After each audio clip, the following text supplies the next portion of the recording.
The atmosphere inside Miami's Hard Rock Stadium was simply electric. Today, June 18, 2025, marked the start of a brand new era for the FIFA Club World Cup. This wasn't just any match, it was the Group H opener featuring European royalty Real Madrid against the champions of Asia, Al Hilal. The stands were a sea of color, with the pristine white of Madrid mixing with the vibrant blue of the Saudi giants. Fans from all over the world had descended on Florida, buzzing with anticipation for this revamped 32-team tournament. You could feel the weight of expectation in the humid Miami air, a sense that we were about to witness something truly special. This match was a fascinating story of new beginnings for both clubs. All eyes were on the touchline, where two new managers were making their competitive debuts. For Real Madrid, the legendary Xabi Alonso had stepped into Carlo Ancelotti's formidable shoes, bringing his title-winning philosophy from Bayer Leverkusen. Facing him was Simone Inzaghi, fresh from his European adventures with Inter, now tasked with guiding Al Hilal to global glory. This wasn't just a battle between players on the pitch, it was a tactical chess match between two of the game's sharpest minds. Everyone wondered how Alonso would set up his Madrid side, and if Inzaghi could organize Al Hilal to stun the Spanish champions. The stage was perfectly set for a footballing spectacle. The revamped tournament format with 8 groups of 4 meant every single point was crucial from the very first whistle. There was no room for error. Real Madrid, with their unparalleled history in global competitions, were the clear favorites on paper. However, Al Hilal had already proven their mettle on the world stage, having reached the final in the 2022 edition. They were not here just to make up the numbers, they were here to compete, to challenge, and to show the world the strength of Asian football. The sense of occasion was immense. As the teams walked out onto the perfectly manicured pitch, the roar from the crowd was deafening. This was more than just a group stage game, it felt like a final. You had superstars like Jude Bellingham, Vinicius Jr., and Rodrigo lining up against a determined Al Hilal side boasting talents like Ruben Neves and Aleksandar Mitrovic. It was a clash of continents, a collision of footballing cultures, played out under the bright lights of Miami.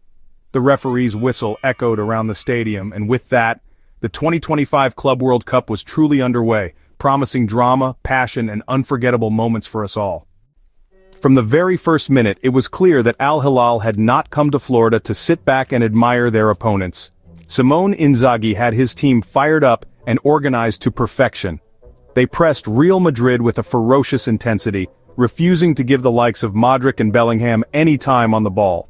The Saudi champions were playing with incredible confidence, moving the ball quickly and looking dangerous every time they ventured forward. They were not intimidated by the famous white shirt. In fact, they seemed to relish the challenge, winning the 50-50 battles and looking like the team with a clearer plan in the opening exchanges. The early pressure soon paid off, and the stadium erupted as Al Hilal were awarded a penalty. The Real Madrid defense, which looked uncharacteristically rattled, was caught out by a clever piece of movement in the box. Young defender Raúl Asensio was judged to have held his man, and the referee pointed straight to the spot without hesitation. It was a moment of huge opportunity for the underdogs. A complete silence fell over the Madrid end of the stadium, while the Al Hilal supporters held their breath in anticipation. This was their chance to make a massive statement against the kings of Europe on the biggest stage. Up stepped the cool and composed Ruben Neves to take the spot kick. The former Wolves midfielder is known for his technical brilliance and nerves of steel, and he showed it right there. He placed the ball down, took a short run up, and calmly sent the goalkeeper the wrong way, slotting the ball neatly into the bottom corner. The explosion of noise from the Al Hilal fans was incredible. They had done it.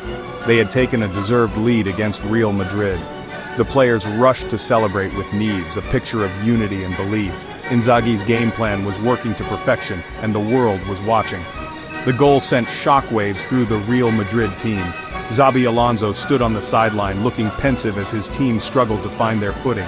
Al Hilal, buoyed by their lead, continued to push forward, smelling blood. Their midfield, marshaled by Neves, was completely dominating the center of the park, and their attackers were causing all sorts of problems for Madrid's backline.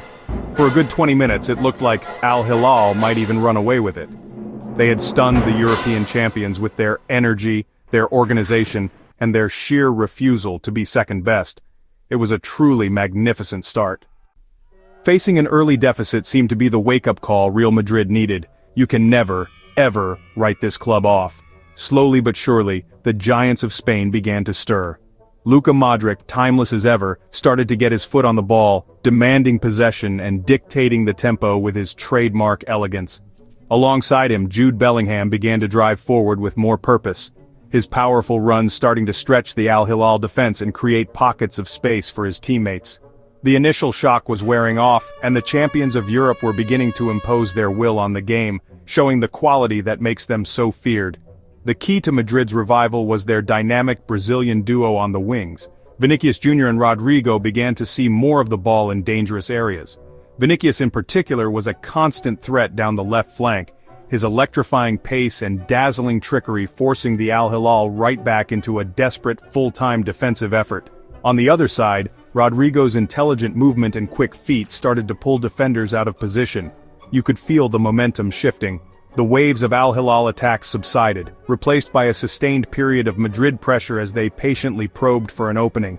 Xabi Alonso's tactical adjustments from the sideline were also crucial. He encouraged his full-backs to push higher up the pitch, adding width to their attacks and pinning Al Hilal's wingers back in their own half. This allowed Madrid to control the midfield and hem the Saudi side in. The passing became quicker, the movement sharper, and the chances started to come. A long-range effort from Bellingham whistled just past the post, and Vinicius Jr. saw a curling shot brilliantly saved by the Al Hilal goalkeeper. The message was clear. Real Madrid were back in the contest, and they were not going away. The pressure was building to a boiling point as the first half drew to a close. Al Hilal's defenders were throwing themselves in front of every shot, making heroic blocks to preserve their precious lead. The game had transformed into a classic attack versus defense scenario.